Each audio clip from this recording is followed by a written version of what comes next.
स्मृति ईरानी का राहुल गांधी पर हमला। जी हां, एक बार फिर स्मृति ईरानी ने राहुल गांधी पर निशाना साधा है। राहुल गांधी ने पिछड़ों का अपमान किया है, ऐसा कहना है स्मृति ईरानी का। स्मृति ईरानी जो बीजेपी की नेत्री हैं और केंद्र में मिनिस्टर भी हैं, उन्होंने एक प्रेस कॉन्फ्रेंस किया है और प्रेस कॉन्फ्रेंस में ये बताया है कि राहुल गांधी ने पिछड़ों का अपमान किया है। राहुल गांधी ने की संसद में झूठ बोला है, ये भी उनका कहना है। राहुल गांधी डरपोक न होने का ढोंग करते हैं, यह भी स्मृति ईरानी का कहना है। स्मृति ईरानी ने लगातार राहुल गांधी को निशाने पर लिया है, राहुल गांधी पर निशाना साधा है। राहुल गांधी ने राष्ट्रपति का भी अपमान किया, ये कहना है स्मृति ईरानी का। पीएम के बारे में भी उन्होंने अपशब्द कहे, ये भी कहा है स्मृति ईरानी ने। राहुल गांधी पर लगातार स्मृति ईरानी का निशाना। राहुल गांधी ने एक मैगजीन इंटरव्यू में कहा कि मोदी की ताकत उनकी इमेज है, और राहुल गांधी ने 4 मई 2019 में एक मैगजीन इंटरव्यू में यह प्रण लिया कि मैं मोदी की इमेज पे प्रहार करता रहूंगा जब तक उस इमेज को छिन्न भिन्न ना कर दूं। गांधी खानदान की नरेंद्र मोदी को यह पहली धमकी नहीं थी। गांधी खानदान ने एड़ी चोटी का जोर आजमा लिया जब वो सत्ता में थे, लेकिन न जनता का प्रेम नरेंद्र मोदी के लिए वो कम कर सके, न जनता का साथ। नरेंद्र मोदी ने स्वयं गांधी खानदान से कहा कि आप चाहे मेरा कितना भी अपमान कर लें, लेकिन राष्ट्र का अपमान ना करें।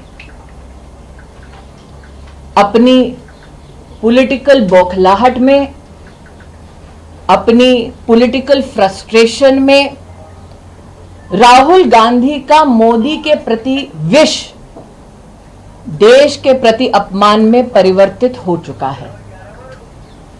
इसका आपने एक प्रतिबिंबित क्षण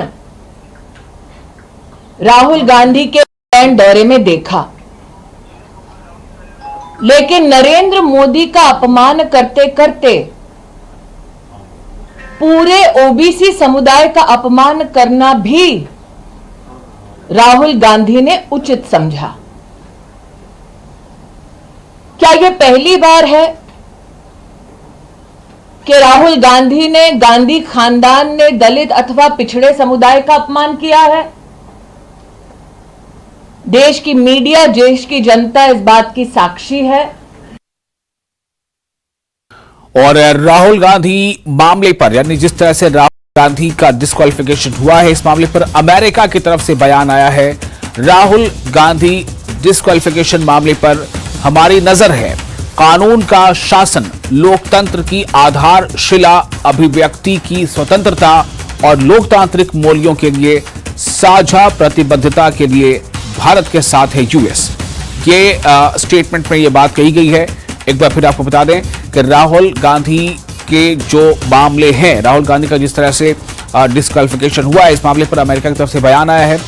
राहुल मामले पर हमारी नजर है। बयान में यह कहा गया है, कानून का शासन, लोकतंत्र की आधारशिला जो है वो है, ये बताया गया है। अभिव्यक्ति की स्वतंत्रता और लोकतांत्रिक मूल्यों के लिए साझा प्रतिबद्धता के लिए भारत के साथ है यूएस, ये भी जो है बयान आया है।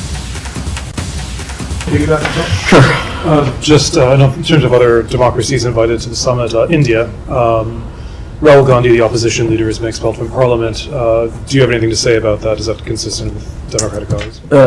Thanks for your question, Sean. So, respect for the rule of law and judicial independence is a cornerstone of any democracy, and we're watching Mr. Gandhi's case in Indian courts, and we engage with the government of India on our shared commitment to democratic values, including, of course, freedom of expression. In our engagements with our Indian partners, we continue to highlight the importance of democratic principles and the protection of human rights, including freedom of expression, as a key to strengthening both our democracies. Can I just follow up briefly? Sure. Is it engaging with the government of India? How about with Mr. Gandhi himself? Is the United States still engaging with him as the opposition? और फिलहाल एक छोटा सा break लेते हैं। Break के बाद लौटेंगे तो देखेंगे 10 मिनट में 50 खबरें।